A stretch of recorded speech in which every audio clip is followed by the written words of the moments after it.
ಆರ್ಥಿಕ ಸ್ಥಿತಿಗತಿ ಆಧಾರದ ಮೇಲೆ ಮೀಸಲಾತಿ ಕೊಡಬೇಕು ಅಂತ ಕೇಂದ್ರ ಸರ್ಕಾರದ ಮುಂದೆ ಅತಿ ದೊಡ್ಡ ಬೇಡಿಕೆ ಇಟ್ಟಿದ್ದಾರೆ ಎಚ್.ಡಿ. ದೇವೇಗೌಡರು. ಹಿಂದೆ ನೀಡಲಾದ ಮೀಸಲಾತಿ ಜನರ ಸ್ಥಿತಿಯನ್ನು ಸುಧಾರಿಸಿಲ್ಲ. ಆರ್ಥಿಕ ಸ್ಥಿತಿಗತಿ ಆಧಾರದ ಮೇಲೆ ಮೀಸಲಾತಿಯನ್ನು ಕೊಡಬೇಕು ಅಂತ ಎಚ್.ಡಿ. ದೇವೇಗೌಡರು ಸರ್ಕಾರವನ್ನು ಆಗ್ರಹಿಸಿದ್ದಾರೆ.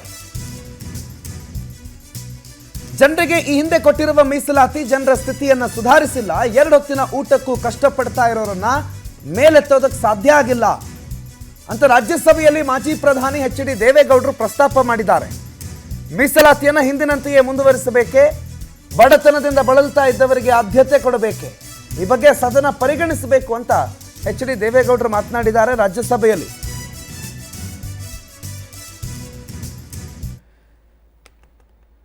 ಈ ಬಾರಿ ನಡೀತಾ ಇರುವಂತಹ ಅಧಿವೇಶನದಲ್ಲಿ ರಾಜ್ಯಸಭಾ ಸದಸ್ಯರಾಗಿರುವ ಎಚ್.ಡಿ. ದೇವೇಗೌಡರು ಮಾತನಾಡಿದ್ದಾರೆ. ಮಾತನಾಡೋ ಸಂದರ್ಭದಲ್ಲಿ ಮೀಸಲಾತಿ ವಿಚಾರವನ್ನು ಪ್ರಸ್ತಾಪ ಮಾಡಿದ್ದಾರೆ. ಮೀಸಲಾತಿಯನ್ನು ಆರ್ಥಿಕ ಸ್ಥಿತಿಗತಿಗಳ ಆಧಾರದ ಮೇಲೆ ಕೊಡಬೇಕು, ಕೇವಲ ಜಾತಿ ಆಧಾರದ ಮೇಲೆ ಅಲ್ಲ.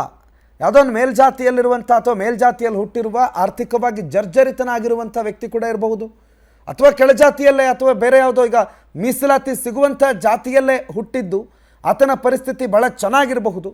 ಅಂಥ ಸಂದರ್ಭದಲ್ಲಿ ಮೀಸಲಾತಿಯ ದುರುಪಯೋಗ ಆಗ್ತಾ ಇರಬಹುದು. ಹಾಗಾಗಿ ಆರ್ಥಿಕ ಸ್ಥಿತಿಗತಿಗಳ ಆಧಾರದ ಮೇಲೆ ಮೀಸಲಾತಿಯನ್ನು ಕೊಡೋದಕ್ಕೆ ಸರ್ಕಾರ ಈಗ ಅನುಮತಿ ಮಾಡಿಕೊಡ್ಬೇಕು. ಅದರ ಜೊತೆಗೆ ಈ ಹಿಂದಿನ ಆರ್ಥಿಕ ನೀತಿ ಅಥವಾ ಹಿಂದಿನ ಮೀಸಲಾತಿಯನ್ನು ಜಾರಿ ಮಾಡಿದ್ದಾರೆ, ಅದು ಆರ್ಥಿಕವಾಗಿ ಹಿಂದುಳಿದವರಿಗೆ ಯಾವುದೇ ನ್ಯಾಯ ಕೊಡ್ತಾ ಇಲ್ಲ ಅನ್ನೋ ಮಾತನ್ನು ರಾಜ್ಯಸಭೆಯ ಸದಸ್ಯರಾಗಿರುವ ಎಚ್.ಡಿ. ದೇವೇಗೌಡರು ರಾಜ್ಯಸಭೆಯಲ್ಲಿ ಮಾತನಾಡಿದ್ದಾರೆ.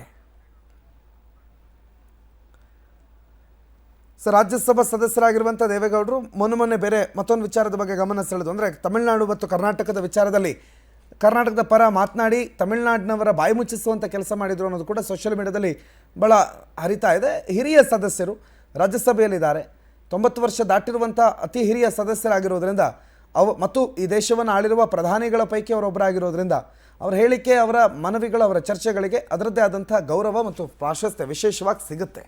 ಆ ಹಿನ್ನೆಲೆ ಇದು ಕೂಡ ಚರ್ಚೆ ಆಗ್ತಾ ಇದೆ.